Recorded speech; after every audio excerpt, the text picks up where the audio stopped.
Hi, I'm Mat Paterson. I had the great pleasure of co-editing GEP between 2008 and 2012 with the one and only Jennifer Clapp. Um, I learnt loads in that experience, not only about the fantastic community that GEP um, has, but also about my own practice in terms of submitting to journals, reviewing, things like that. And here's two things I learned from that experience, which are hopefully useful, especially for people starting out in their career. The first is about submitting to a journal, and especially JEP. To me, it's really important to have a really clear idea of the main contribution.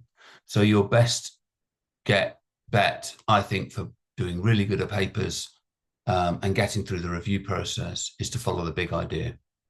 So you will have huge amounts of fantastic data underpinning research, and you want to show how rigorous and etc. you've been, and that's all fine. But actually, you want to be led by the contribution you want to make. Which literatures, which ideas, why is that important, all of that sort of stuff. And I think that's really important generally because that's how you will make the biggest impact with your research. But it also, I think, helps get through the review process. And I'll say a couple of things about that, why that is the case. The first is, and this is especially the case if you're submitting your first paper, revise and resubmit is your friend, right? You will very rarely in your career will you get a better first response to a journal article that you submit. In the 5 years that Jen and I edited Jet, I think only two papers got accepted with minor changes at the first submission.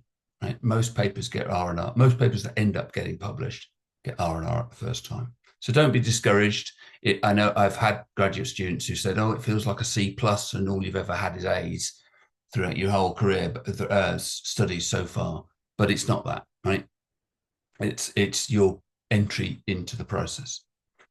And the thing about why this favors the big idea approach is that reviewers normally give heterogeneous recommendations to editors. Some will say, "Oh, this is fantastic, you should publish it as is." Some will say you reject, and it's not uncommon to get both of those for the same paper, right?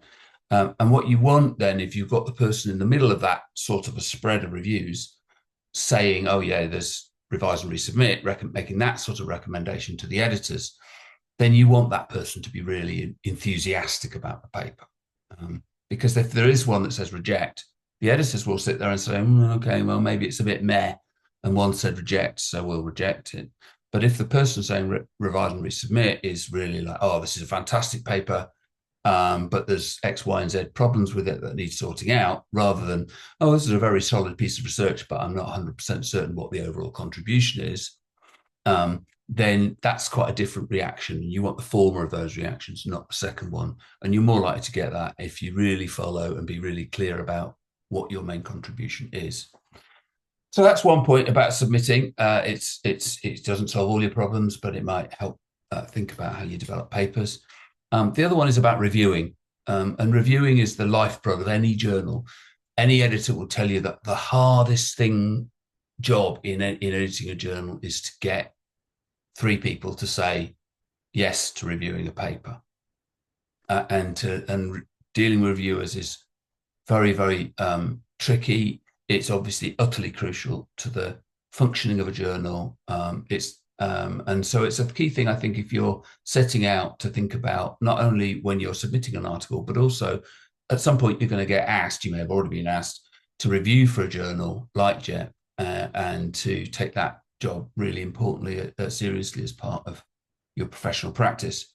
So it's a key practice in maintaining the community of scholars that JEP represents. And I will say this, absolutely, and I've been doing this work for 35 years, the JEP community is absolutely the most generous, the best community I've been part of in that 35 years. And that generosity of spirit is really rare, I think, in journals, and it's really precious. It's also something I think that people associated with JEP can be really proud of.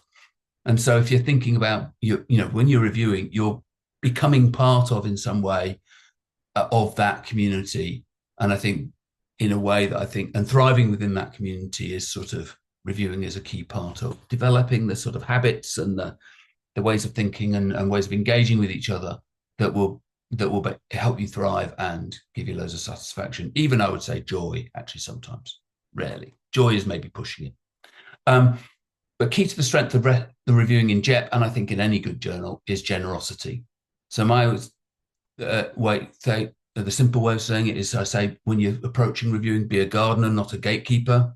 You're helping to cultivate really good research. You're not helping to keep people out, right?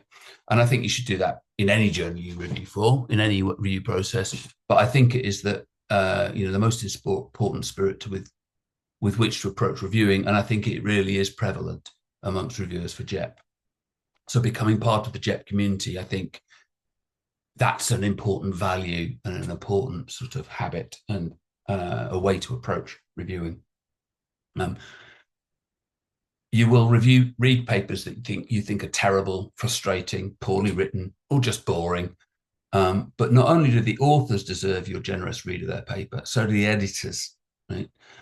Even if you recommend rejecting a paper, the editors need to know why. Because probably, and they need to know that because somebody else will have probably be much more positive about that paper and even suggested accepting it with minor changes, right? You can't assume that your read of the paper is a universal one.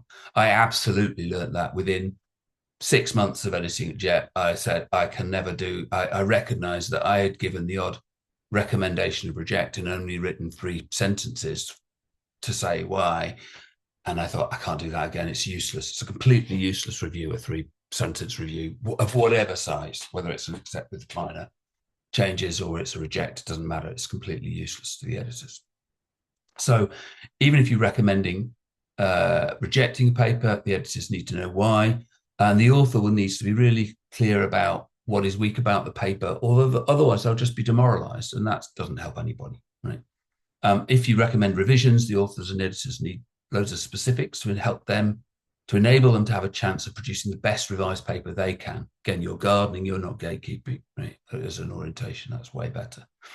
And to help GEP publish the best work that it's capable of publish out of the community of people who submit to it and be part of its work.